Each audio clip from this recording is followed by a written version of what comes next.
Morant with a running start. Elevates. Oh, it dunks. Oh, my goodness. Tie game in overtime. Gasol will turn his heat. It's gone. Memphis on top. 7-10 remaining. Conley now with three. Count it. A 15-point lead for Memphis. And Blake Griffin gets into it on the floor with Randolph. Hard to tell if there are any punches being thrown under there, but Griffin took acceptance. Adams going long. Morant. He hit it. John Morant. Insanity. You gotta be kidding me. Welcome to Grits and Grinds, a Memphis Grizzlies podcast. My name is Keith Parrish. The Grizzlies got annihilated by the Los Angeles Lakers on Tuesday night. Playing the Lakers in LA has been a house of horrors for the Grizzlies recently. It's also been a house of horrors for Jaren Jackson Jr. specifically. The Grizzlies have now lost 10 of their last 11 games at the Lakers. And this one was over very, very early. It was unfortunately extremely reminiscent of the playoff loss last year in Game 6 where they lost by 40. So not a fun game if you stayed up and watched it. We'll get into the nitty-gritty details right after I tell you about Underdog Fantasy. Underdog Fantasy has been supporting the show for a little bit, and I got news for you listeners in Tennessee. The higher or lower options are now available for players in Tennessee. So if you're watching the game and you're thinking, hey, Jaren Jackson Jr. might score over 19.5 points, I think he might go higher than that. Well, you would have lost last night. But if you want to play fantasy sports, if you want to now do the higher or lower selections and you live in Tennessee, it is open to you. So if you want to try out Underdog Fantasy, you can use that promo code FBBF or click the link in this episode's description, and Underdog Fantasy will match your opening deposit up to $500. Also, they'll give you a free higher or lower pick if you're a new user, although all those higher or lower picks they will give you are for NFL games so far is my understanding. But anyways, if you want to try out Underdog Fantasy, do that. Use that promo code FBBF. All right. The final score, 134-107. And again, this game was over early. Now, bullet points from this one. The Grizzlies shot a ton of threes, but they did not make as many as the Lakers. The Grizzlies made 23 pointers. Elite numbers. They shot an elite percentage from three. I mean, 38. You make 38% of your threes. That's normally an automatic Grizzlies win. You make 23 pointers. You usually win. The Grizzlies have lost 3 games this year where they've made 19 or more threes. In the first, was it 28 years of the franchise? I can't remember if it's 27 or 28.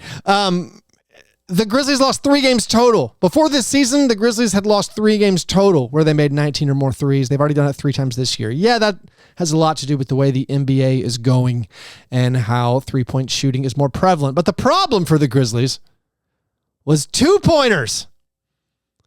2 aspects of that problem, too. One, they weren't taking 2-pointers.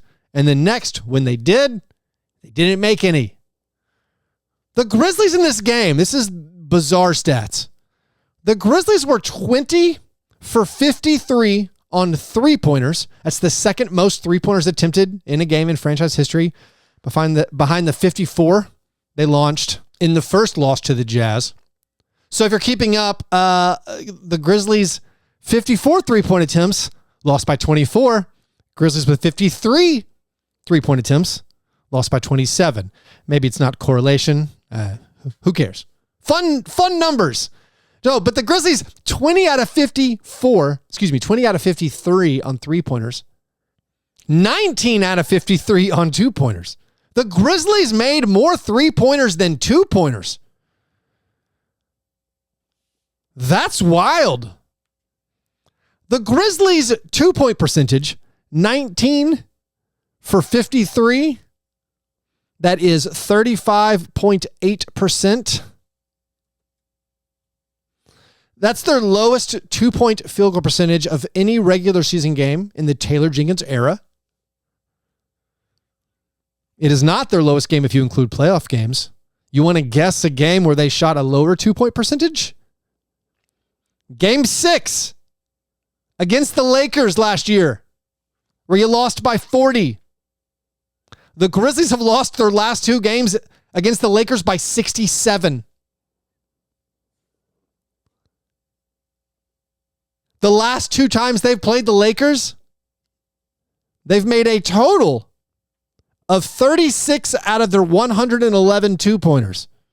That's 32% accuracy on 2-pointers in their last 2 games against the Lakers. Struggling on the inside. Like the first quarter, we knew it was going to be bad, I think, where the Grizzlies took an absurd number of threes, took 16 3-pointers in the first quarter, but made 7 of them. That's a wonderful percentage. And they were down double digits. They had allowed 37 points to the Lakers in the first quarter. The Grizzlies in the first quarter were 2 out of 10 on 2-pointers. I mean, the 2-point numbers never got better the whole game. I think at halftime it was like, wow, there's 6 out of 31 on 2-pointers. Never got better. You can compliment Anthony Davis.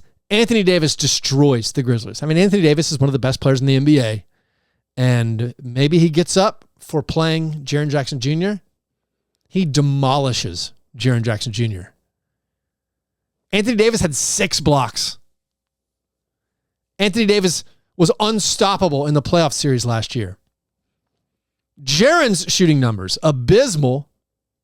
He was 3 out of 16 from the field. In the Clippers game, which, by the way, Anthony Davis is not allowed to play in Clippers games. In the Clippers game, Jaren shot 3 out of 15. So in back-to-back games in Los Angeles, Jaren Jackson Jr. was 6 for 31 from the field. In the 3-point era, which starts in 1979, Jaren Jackson Jr. is now the 14th player to ever have consecutive games attempting at least 15 field goal attempts and making 20% or fewer of those attempts in each game. PJ Washington did this last year, by the way. In his last 5 games in the city of Los Angeles, and this is extremely cherry-picked, but hey, let's have fun. Jaren Jackson Jr. has not shot over 33% in any of those games. This is the Lakers and Clippers game that happened this week, and then the 3 playoff games in Los Angeles last year. It's just brutal offensive performances, and then you flip it over and you look at the Lakers, and the Lakers tied their franchise record with 22 made 3-pointers. When will this opponent 3-point shooting, if you want to call it luck, I don't know. When will these opponent 3-point shooting numbers come down? The Lakers made 22 threes, which tied a franchise record for most threes in a game. They made 62.9% of them. That's the highest 3-point percentage in NBA history for any team that's attempted at least 35 threes. I mean, I know that's an arbitrary cutoff, but 63% of your threes on 35 attempts, very, very good. The Grizzlies making a 36% of their 2-pointers, very, very bad. And thus you get this blowout. And now what the Grizzlies on average are giving up 16 3-pointers per game. That's last in the NBA, of course. Through 11 games, where the Grizzlies are 2-9 through 11 games, the Grizzlies have allowed the second most 3-pointers in NBA history. 3 years ago, the Pelicans allowed 1 more. I don't know how much of it is bad luck. I don't know how much of it is defensive strategy. I mean, you could say the Lakers were due for a good shooting game. They were way beneath what their expected 3-point shooting was. But right now, Grizzlies opponents way over what you would expect a team to make. I mean, even if the shots are wide open, they're not supposed to go in at this rate. But unfortunately, a lot of the shots were wide open. Grizzlies seems super mixed up a lot of the time on defense. I mean, you allowed 74 points in the first half. That's the 3rd first half this year where the Grizzlies have allowed 70 or more points. And whatever issues the Grizzlies are having as a team, defensively, especially offensively, those are exacerbated by the continued injury problems. Marcus Smart twisted his ankle, left this game in the first quarter, did not return. Luke Kennard, who had been on a heater, he missed all of his shots in his first stint in the first quarter, and then he did not return. He had a sore knee. So now we're down to like, what? 4 NBA rotation caliber players? Maybe I'm being too critical there. But 4 guys who would play on any team in the NBA. I mean, the second half, the Grizzlies started Jaren and Desmond with Jacob Gilyard, David Roddy, and Bismack Biyombo. That's rough. Like, the Grizzlies were down 37-26 after 1, and that's with making 7 3-pointers. Eventually, they fell on by 20, 62-42. At halftime, they were down 23. I mean, that's ball game. You give up another 15-0 run in the third quarter, but like the game was over. And the game was over even with like the bench actually playing rather well, or at least well for them in the first half. Like Roddy kind of had a nice little first half, made his first 2 3-pointers, continued the really strong game that he had against the Clippers on Sunday. Zaire finally made some plays, made a corner 3, had a great steal, converted it into a fast break layup. Didn't matter. You're getting housed because of the 3-point shooting. And also, so beyond the 3-point shooting luck and beyond the really bad 2-point shooting, which I don't know if that's luck. How many times can Anthony Davis destroy you in the paint and you realize, hey, we have no plan to how to score on the Lakers? Just don't have one. We had 6 shots last year in the playoffs. Now we tried again. Not very good. But another issue for the Grizzlies so far this year is they can't get to the foul line. And I think there's a correlation there between the 3-point attempts and the free throws. But like, all right, you go back to that Jazz game where we all had our problems with the officiating and Taylor Jenkins got fined for his rant afterwards. In that Jazz game, the Grizzlies attempted 4 free throws in the first half. So then Taylor Jenkins, goes on his diatribe. Well, next game against the Clippers, how many free throws did the Grizzlies have in the first half? They had 4. This game against the Lakers, how many free throws did the Grizzlies have in the first half? How many attempts? 3. They had 3 free throw attempts in the first half. All of them on Asante Aldama got fouled. It was a flagrant foul on attempting a 3-pointer. So I don't think there's this vast conspiracy against the Grizzlies to not give them shooting fouls. Some of you think that, and that's fine. Maybe you're right. Maybe there is a conspiracy league-wide against the Grizzlies. But when you look at those free throw attempts in first halves, and then you compare them or contrast them with 3-point attempts in the first half, 3-point attempts in the first half in the last 3 games. Against the Jazz, it was 23. Against the Clippers, it was 27. Against the Lakers, it was 27.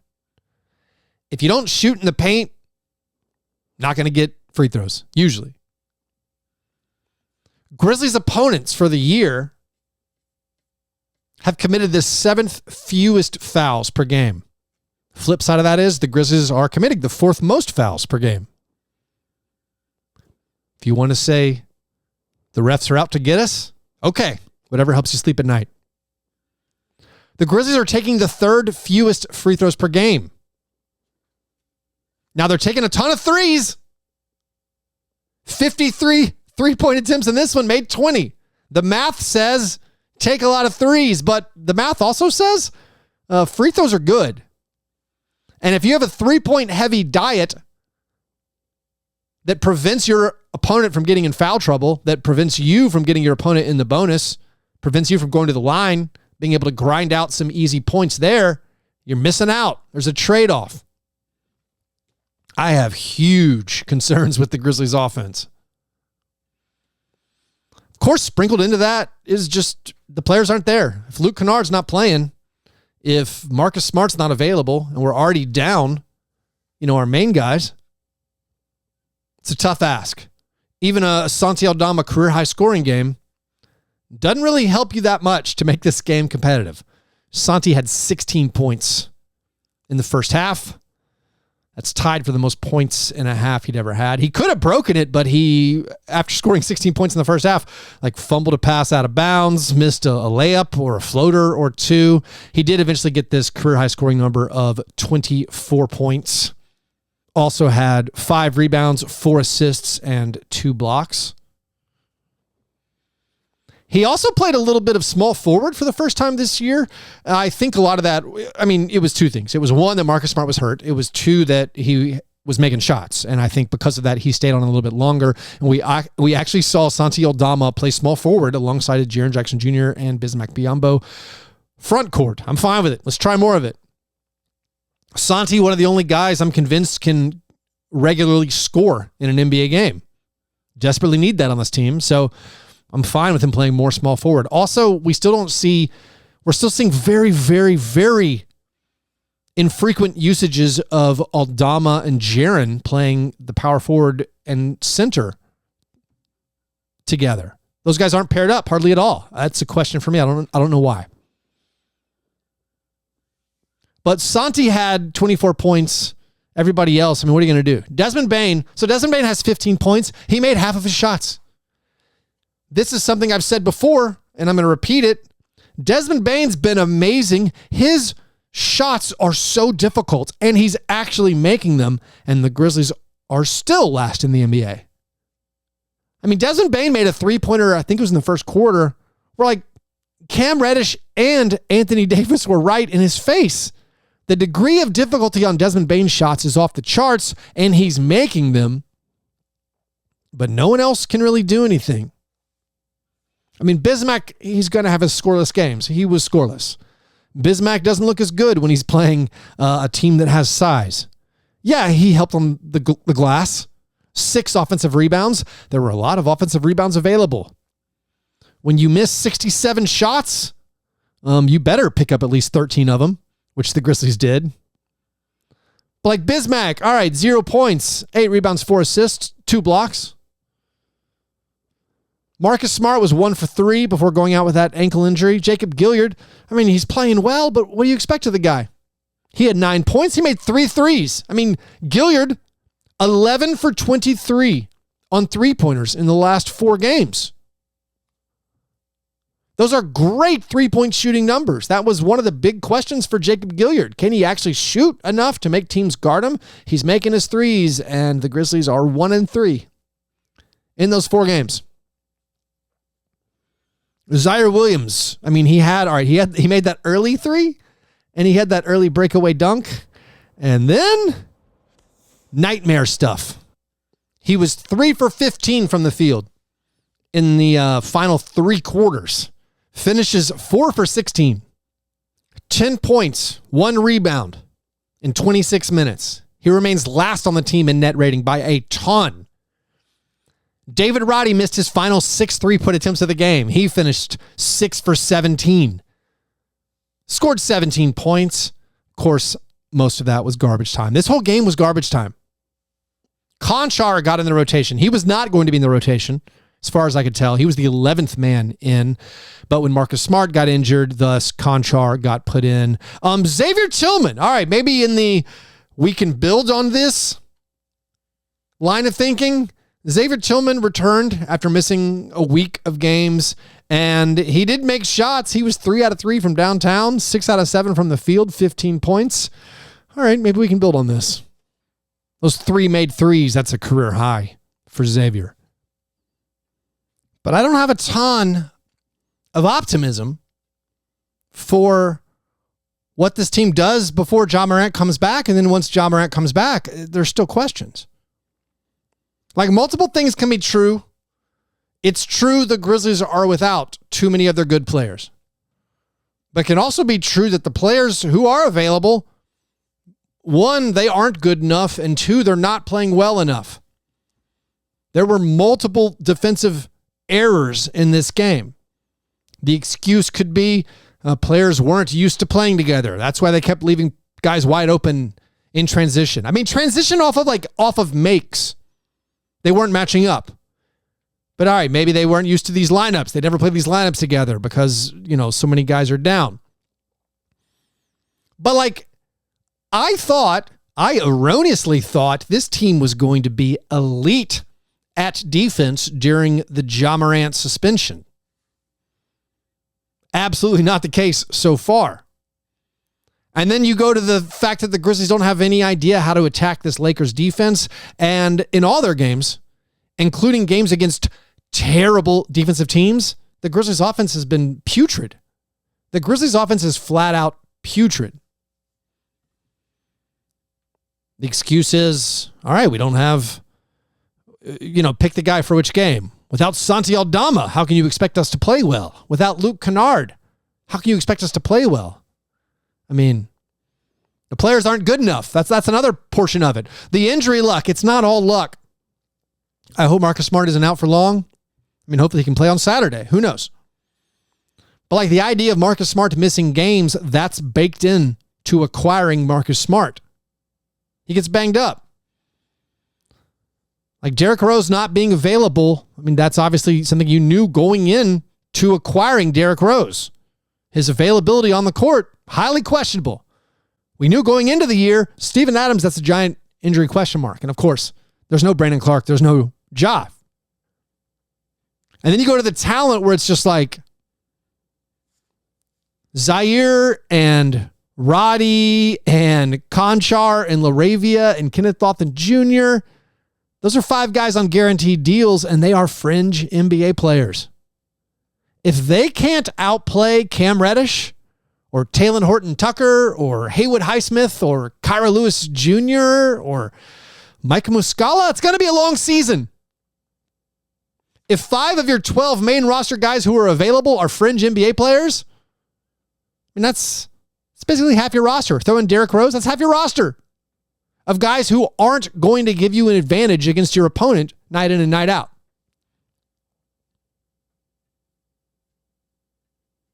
So teams will eventually shoot worse against the Grizzlies. But I don't think this team is going to compete the way we thought it was going to compete before the season started.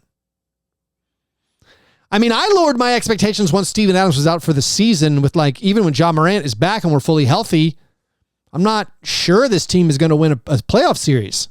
I assume we're going to I thought we'd easily make the playoffs, but I thought it would be, a long shot or at least an underdog to win that first round series.